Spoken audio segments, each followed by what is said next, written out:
How do you distinguish between a disc derangement disorder that produces a reciprocal clicking joint and a subluxation that also produces a loud thud when the patient opens and closes the mouth? While some of you may find it very simple, some of you might be stuck in the diagnostic process. So let me explain for you. In disc dislocation with reductions, you will be able to palpate two clicks inside the patient's temporomandibular joint. The first click will be an opening click which will be felt anywhere on the opening movement depending upon the speed of opening and the anatomy of the disc. This is called as an opening click when the patient starts opening his mouth. The second click will be felt when the patient starts closing his mouth, and this will usually be just near the intercuspal position. That is when the patient just attains occlusal contacts. The interincisal opening, that is the distance between the maxillary and the mandibular incisal edges in the opening click, will be different from that in the closing click.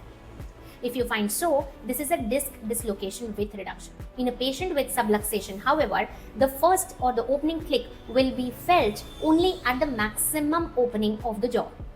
The closing click will also be felt as soon as the patient starts closing the jaw.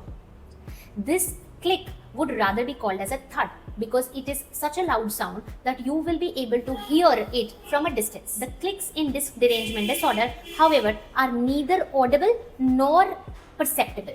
You will have to palpate the joints with your fingers to feel those two clicks. The interincisal opening at which this thud is felt or heard is always the same for both the opening movement as well as the closing movement.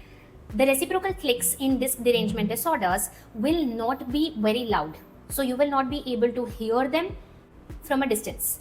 But the thud in subluxations will be loud in most of the cases, and you will be able to perceive them from a distance. You will be able to see deviations towards ipsilateral side in disc derangement disorders, but you will see deflections towards opposite joint in case of subluxating joint. I hope these points help you distinguish between disc dislocations with reductions and subluxations, two very common presentations in our clinics.